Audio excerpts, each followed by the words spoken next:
Okay, so this is going to be an annotation video for My Last Duchess. It is quite a long poem, so the best way to use this video will be to pause it, go through, annotate your copy of the poem, make notes, and if you need to, you can go back over certain sections. So as always, the steps we need to take in order to understand a poem: we need to read it first, and we need to make sure that we understand the rhythms. Now, because this is an extended poem and it is written in a stream of consciousness way, almost like a monologue in a play, we are going to break up the reading and we're going to look at these other things whilst we're in there. So we're also going to be picking out our masts, our language techniques.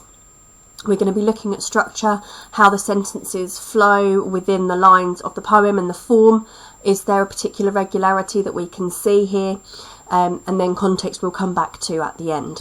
So starting off by reading and going through, and as always just commenting along the side of the poem with anything that we kind of note about the topic of conversation, the methods, the ideas that are being portrayed.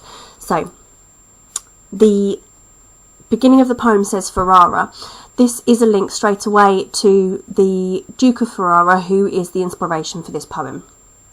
So after this we begin. That's my last Duchess painted on the wall, looking as if she were alive. I call that piece a wonder now. Frau Pandolf's hands worked busily a day, and there she stands. Will it please you to sit and look at her? Okay, so in this opening section we have got the beginning of a conversation, and it is the introduction of the idea of a poem. Of a painting is being displayed to a visitor. And we see that straight away it's referred to as My Last Duchess, so there's already some possession there. Continues. I said Frau Pandolf by design, for never read strangers like you that pictured countenance, the depth and passion of its earnest glance, but to myself they turned, since none puts by the curtain I've drawn for you but I, and seemed as they would ask me if they durst, how such a glance came there. So, not the first, are you to turn and ask thus. Here, the Duke, the persona of the Duke, is explaining why he tells the visitor that it was Frau Pandolf who painted it, and he says because so many people have asked him in the past how it's such an accurate representation of his Duchess, but also why she's blushing. So he's kind of talking to himself here. We don't get the voice of anyone else, and we are explaining why he is introducing this painting. Okay, so if we just have a look at some of the language now. So first and foremost, we've got this possessive pronoun. Okay, my last Duchess. The possessive pronoun shows that there's a sense of belonging straight away. We also have the adjective last. Okay, implies that there's something that's either a series or that actually there's going to be another one. So it implies almost like a position in society, or a position as one of many.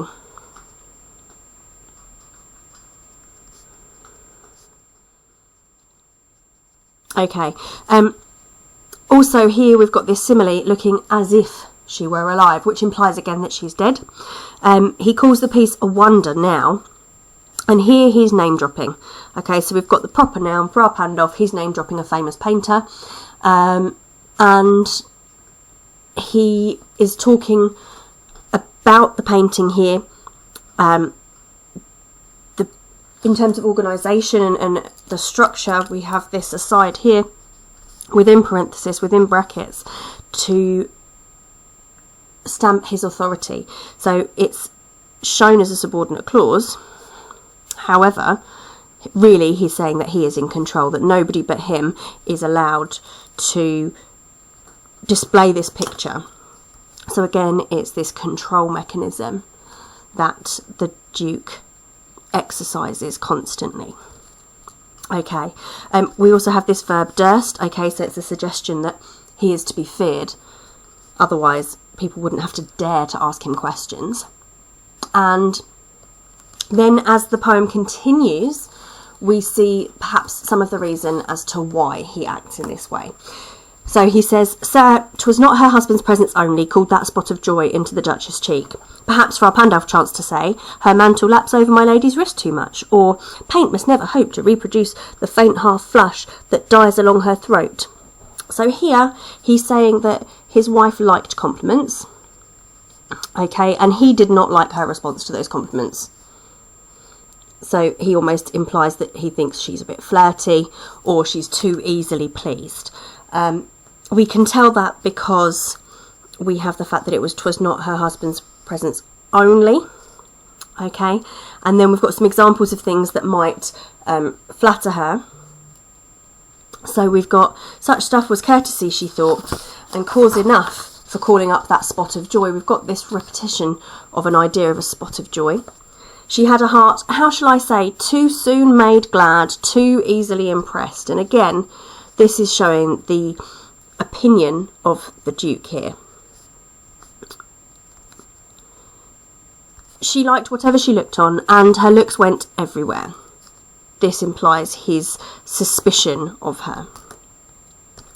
So in terms of what's happening in the poem, he is suspicious of his wife's behaviour.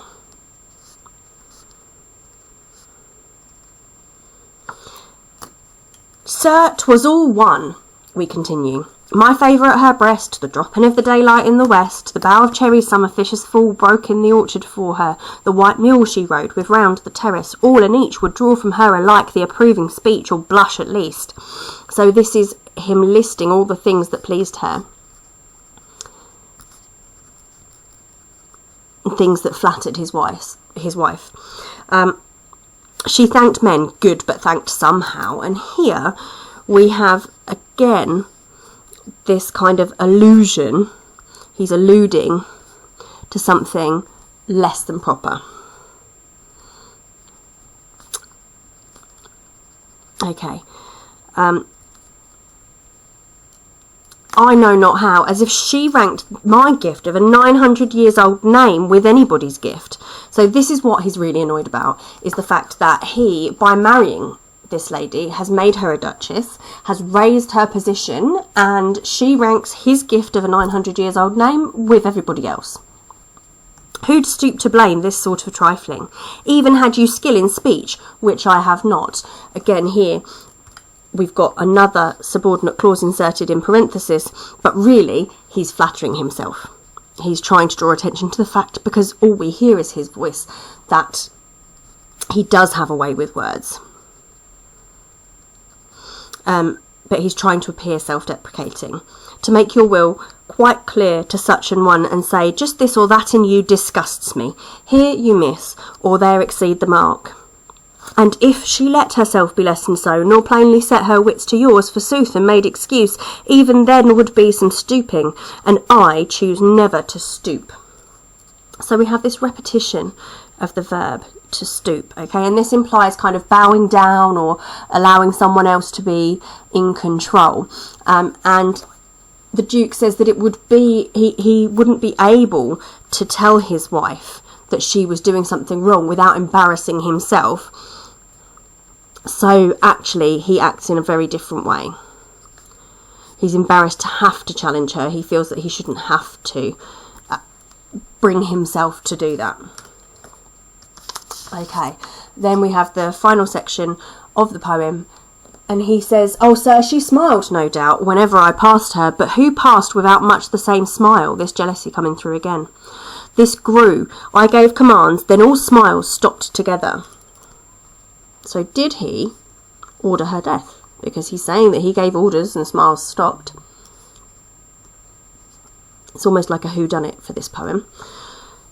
"There she stands as if alive. Wilt please you to rise? We'll meet the company below then." There's a shift here. In poetry we call it a volta, when there is a changing tone or a shift, a turnaround. And that takes place here. He's finished telling the story of his last Duchess now, and he's ready to move on to a different topic. So he moves on and asks his guest to rise. "We'll meet the company below then. I repeat, the Count, your master's known munificence, is ample warrant that no just pretence of mine for dowry will be disallowed. Though his fair daughter's self, as I avowed, starting is my object." So the reason that this visitor is here is because he is courting a new wife, and this is the messenger of the Count, whom he is hoping to marry the daughter of. Nay, we'll go together down, sir. Notice Neptune, though, taming a seahorse, thought a rarity, which Claus of Innsbruck cast in bronze for me. So here he's just discussing other art in the same way that he discusses his wife. And that kind of ranks her now as another possession of his. She is only as important as the painting done by Fra Pandolf of her. These questions here, rhetorical questions, show again his insecurity, and this idea of giving commands, then smiles, stopped altogether. This is very blunt, and we have a caesura in this line here that breaks up the tone of the poem, and it puts a pause straight away.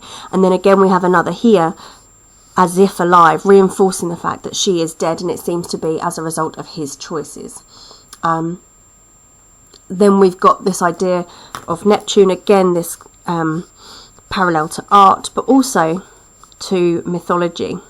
And the Duke fancies himself a little bit of a sort of an artist, but also as someone who is a purveyor of fine art. So he's trying to show off, in the same way that he was about how beautiful his wife had been, how rare the works of art that he has in his home are as well. So if we just have a little look through, we've got some of the structural choices here, and some of the linguistic choices. What we haven't done yet, and something that we'll have a look over, is now the formal choices. So if we have a look and you're trying to find something regular, the poem does have regular rhymes, okay, and they are in couplets paired together, okay. The poem reads conversationally, though, because we also have this enjambment, so the caesuras breaks up in the line, allow it to flow more naturally and more conversationally.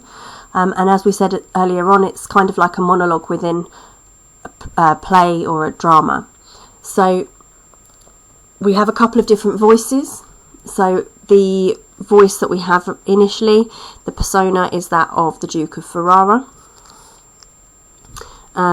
He quotes other people, but we never actually hear their voices. So he says that people would ask him. So we do have suggestions of other voices, and we also have quotes from the painter, but we only ever hear about these in sort of from the Duke himself. So they're in reported speech.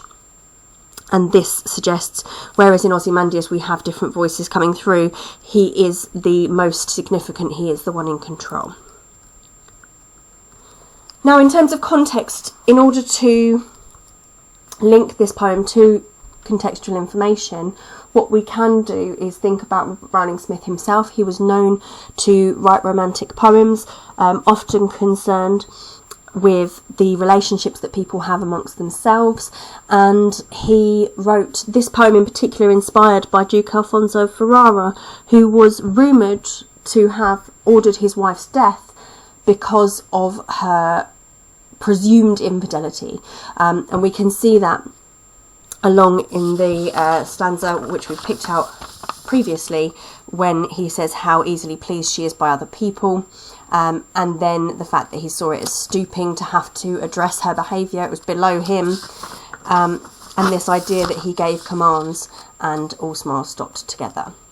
So have a little look through, annotate your videos, annotate your poems, and if you've got any questions, then ask your teacher.